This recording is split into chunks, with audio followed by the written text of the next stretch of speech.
Welcome back, everybody. It is 20 minutes before 8 o'clock. Megan loses everything after her husband gets arrested for tax fraud. She then has to rebuild herself after rediscovering her love for cooking. Well, this is all part of the storyline for the new movie titled Table Manners, produced and directed by filmmakers Leli, Maki and Nkuli Sibeko. Had its world premiere.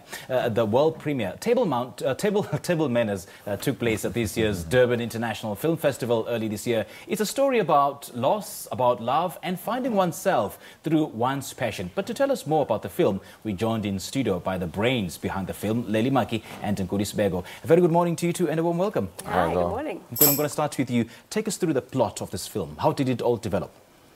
Well, when my marriage ended, I needed an outlet. So I wrote a story about another woman's marriage ending. Like, I'm not alone. I'm not alone. Yeah, Megan was how I came to terms with rediscovering myself. Through writing this film, Megan was able to help me rediscover my life and my passions through her passion for cooking and finding herself and who she is and how she's going to continue now that her family has changed. Okay. Yeah. And for those who are in a almost similar predicament as yours, how then do you find your ground after a misfortune of some sort? I lent on my friends. My friends were amazing. My family was great. They helped me remember who I was before I started reshaping myself to become a good wife. Sure. Before I started going, okay, denying bits of myself and cutting off bits of myself to fit into that picture that says good wife. Yeah.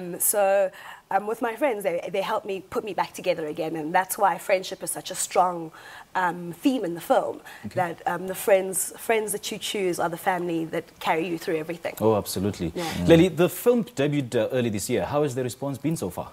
In terms of the Durban Film Festival, I had a very nice screening there as well. Thank you very much for having us. Then we also went to the Silver Scallon Festival in Cape Town, which was organised by CakeNet, and that was also very good. We were one of the only English films there.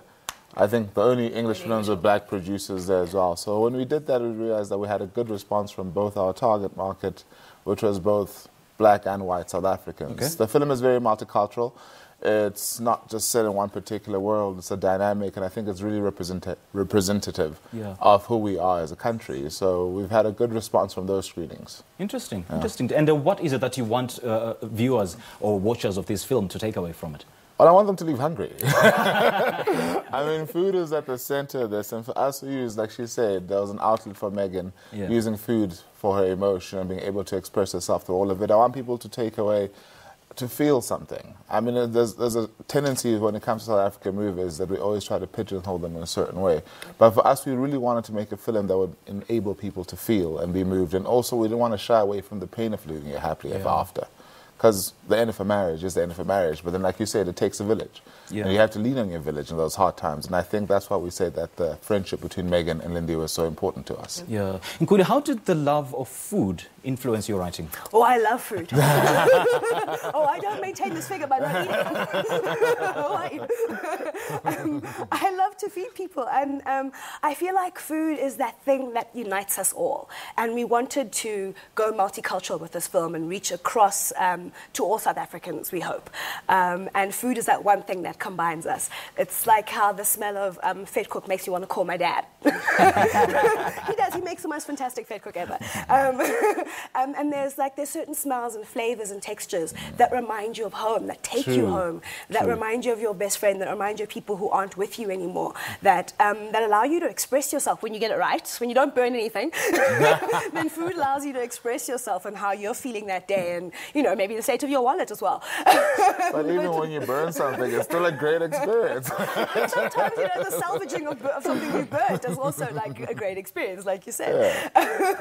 But it is something that unifies us all, and it's something that is so emotive. I feel like food it's more than just filling up your stomach. It fills up your soul, and the people you have at your table really do I don't know, they fill your heart, they make my heart sing, the people I have at my table, and I Sure. feel like that's a wonderful way to express that. Yeah, it gives that Yeah. feeling of, it takes all your problems away after having a good A meal. wonderful meal, yes, with good friends. I really, really enjoy that. And I feel like the preparation of food says something. The way you present it to the people, Yeah. whether you use too little salt or too much salt, says something to the people you're feeding. Now, guys, this film, it sort of gives you the feeling of how you react when life comes down hard on you, doesn't it? Yes. Yeah, that is a very We important didn't part want to of the shy away from storyline. that. Yeah. We didn't want to shy away from the fact that depression is a real thing. Yeah, true. And that you can't just step out of it by yourself. You need help doing it. We didn't want to shy away from loss. It's something, 50% of marriages end in divorce?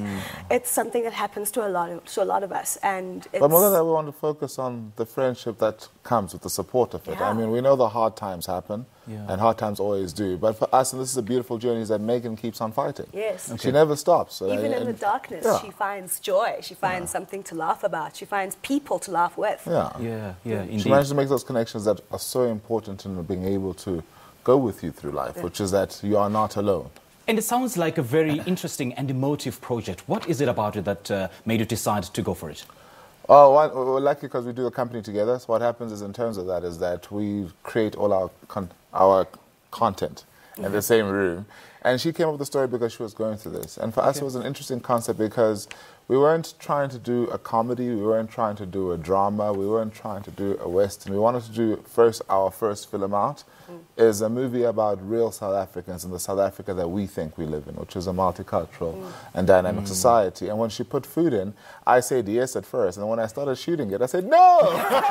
I said, I'll never do food again, because all the food in the movie was was styled, but then it was styled in a way that you could actually eat Still it, eat because it. we weren't trying to do like foodies or paint the hairspray on top of food, which makes it look really pretty. We had to light it and make it in such a way.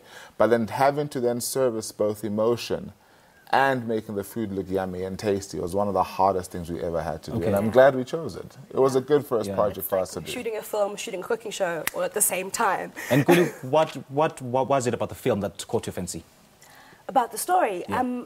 Megan I find very interesting. I had to push her away from myself as far as possible, but I found her interesting. I found her survival instinct interesting. I found the fact that she does hit rock bottom and then go, okay, now what? And actively reaches out for help and gets it and tries so hard to be superwoman and supermom like we're expected to do. Fails beautifully. Yes, beautifully, I like that. Fails beautifully. And I love that about her because we're not superwomen, we're moms. Yeah, absolutely. We're wives, we're women.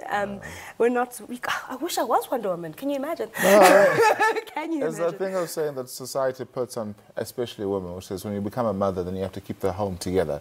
You have to keep the people fed. You have to keep everyone in line. But then Toll when on do you your get a shoulders. chance to be a human Yeah, being, yeah. Yeah. to feel? And I think that's what we brought out on this one, and that's what she wanted to bring out, which was that before you're a mother, you are a woman, and you have to take care of yourself and let Yeah. your friends take care But of you. guys, thank you, man. Thank you so much for inspiring us through this film, hey? No worries. Thanks. Thank you really very much. appreciate dude. it, Have a good day, man. Well, that was Leli, Maki and Nkuli Sibeko talking to us about the movie Table Manners. Be sure to catch the movie at a cinema near you. This is Morning Live.